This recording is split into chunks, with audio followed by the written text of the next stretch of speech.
Hello and welcome, fellow Shadow Priest disciples. I'm Dark from Darkest TV. Today we're going to do something a bit different. We are going to finish the rest of the How to Parse series. The only bosses that will not be covered for today is Yogg1 Yogg0 and Algalon, as I'm planning to do separate videos for each of these. We have a lot to tackle here, so let's get started. I've already covered Stormscale, Ignis, and XT002, XT being on hard mode. So we're going to start off with parsing Iron Council. Iron Council parsing is relatively simple, but it's a matter of playing tight around the rune RNG and using our snapshotting to its maximum. On pull, don't worry too much about having a great snapshot here. Prepotting wild magic is fine, but we will be overriding it on the first rune available to us. Do a tight opener as always and wait for the first rune. Once the first rune is down, recast all dots including Shadow Word Pain after dropping a 4-piece Mind Blast to snapshot your haste values. Multi-dotting here is useful to help snapshot a rune on your next target. The logs do not calculate the damage you do to any target that isn't your raid's current kill target. Do not dot all 3 with Shadow Word Pain, or you'll be forced to maintain them on all 3 targets, which will greatly reduce your overall damage. Save your Shadow Fiend for Bloodlust on the final boss, as you won't have time for 2 here. During Bloodlust, burn all CDs you have available and kill it ASAP. Bonus, if you see a double rune opportunity, this is the only time it's worth multi-dotting to snapshot. The primary target for this snapshot should be Steelbreaker, as that will be what our logs will calculate in the final total. We'll finish with the highest number this way. Ideally, your guild is strong enough to kill it before Bloodlust ends, and therefore before the first debuff on the tank explodes and kills them, which heals the boss. Onward to Kologarn! On pull, we pre-pot and pop all CDs with Lust. We get to be multi-dot masters. Get 5 stacks of Shadow Weaving quickly, dot the first boss, then the arms, help kill primary arm if your guild is not doing the boss Zerg strat. The ads here do not count towards your parse, so carry on multi-dotting the boss and the other arm. You can Mind Seer off of them to hit the arm in the chest, and this is a perfectly acceptable option if your guild plans to kill the other arm. If they don't kill the arm will not count on the log towards your damage. Make sure you maintain your snapshotted Shadow Word Pain on the boss and the arms, and that's it. Finish the fight out smoothly. Moving on to Auriaya. Parsing Auriaya is quite simple. If your guild is willing to organize the fight in the most optimal way, the best start is to have a hunter pull the boss and feign death to reset it. Then position in front of the room heading towards General vez'ax, waiting for her to spawn. If not, then just prepare to pre-pot when the boss is close. Figuring out when you're going to get into combat here is pretty scary, but you usually pull with a shaman totem, so you do have somewhat of a delay. On pull, use all CDs and Mind Seer immediately off of all the tigers. If your guild is a bit slower on killing tigers, I recommend putting a dot on each to get misery on them for boosted Mind Seer damage. If they are fast at killing them, just use Mind Seer. Inner focus on your first Mind Seer here is very valuable. If you're allowed, use Fear Ward on yourself in order to keep blasting, or place it on your guild's Disc Priest in order to have them use their fast Mass Dispel to get you out. If you're a team player, you'll use Mass Dispel if you used Fear Ward on yourself to get more of your raid free of the fear. The more uptime they have on the boss, the less likely you are to get the third fear, which it is great to skip for parsing. Tremor totems can be used as well here, but not a lot of groups use enough shamans to cover everyone. If you're undead, don't forget to use your racial. During the small guardian ads that spawn, do not Mind Seer them. They don't count towards your parse. Passive cleave like D&D, Consecrate, and other standard rotational abilities will take care of these, so you don't have to use anything outside of your single target rotation. If your guild takes enough time, another tiger will spawn. Dot it, but just know it randomly jumps to targets and silences them. If it picks you, you can basically kiss your parse goodbye. Once Auriaya is down, we move to Hodir. We aren't counting Hodir as part of the How to Parse series because he was removed from the logs as there are too many RNG factors.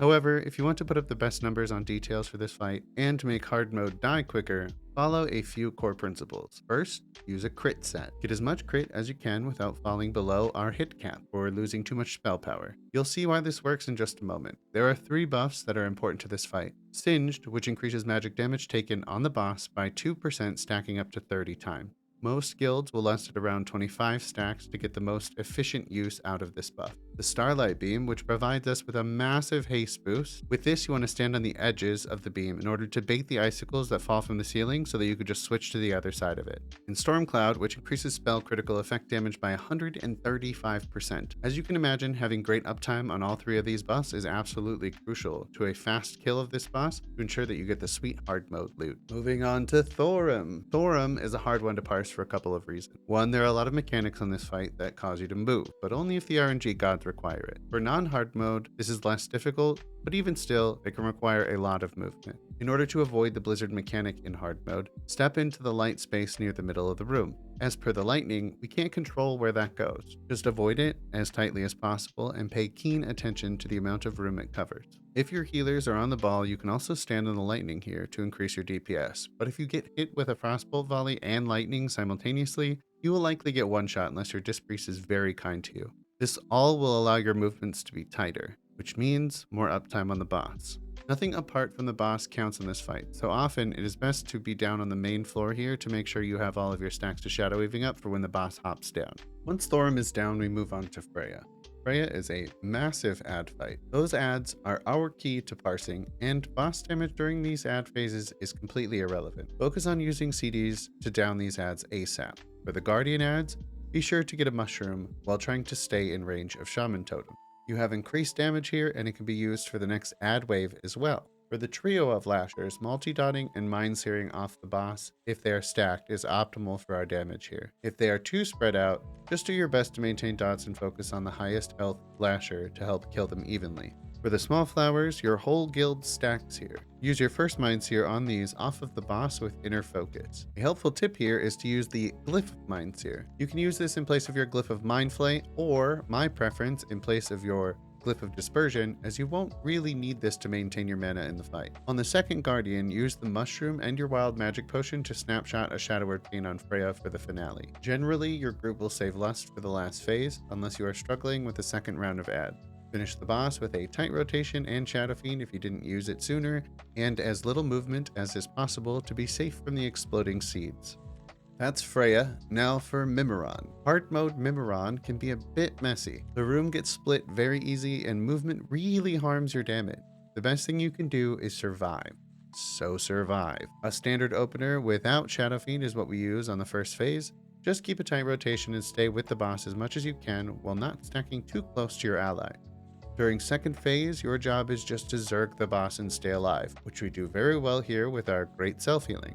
Phase 3 is air phase. During this phase, we can either be the ones to tank the head, which is not ideal for parsing, or we can multi-dot the junk bots and assault bot. The second is not only best for damage, but best for the overall strat as well. Phase 4 is about as close to chaos as possible. Our job is to maintain all of our dots on all three targets as best we can. Use our Mind Blast and Mind Flay on the head, unless the middle part's health is too high.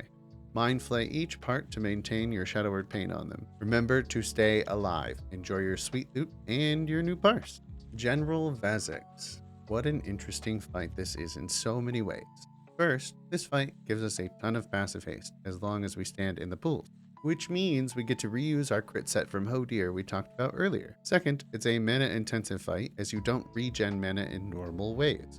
You can use things like Dark Runes or DIs, but if we play right, we won't be that desperate. You can use the alternate spec shown on screen to reduce some of your mana burden here as well, but it's not absolutely necessary. The real way to parse this fight is to collectively, as a group, force the boss to 5% and take your hands off of your DPS rotation until the animus spawns. Melee and the tanks can be used to keep the boss below 5% for this duration. At 5%, the boss will become an invalid target on logs so long as you keep him below 5% and don't kill him. This means that as long as a group we are playing damage well, with all of the other time, we will end up with a strong log, and honestly a better mana pool on average for everyone, since there will be less time throughout the fight that any one person will be using mana unnecessarily. If you cannot do this, you will not have a supremely high parse on logs, but you can still use mana wisely to blast. If you don't use Mind Blast and limit your Devouring Plagues, you can go nearly the whole fight without a break.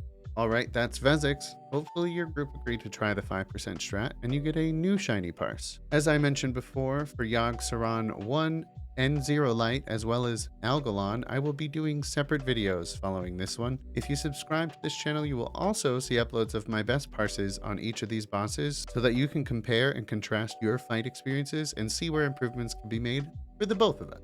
And remember, if you get any value out of this video, please leave a like to let the algorithm know. And until next time, foe, farewell.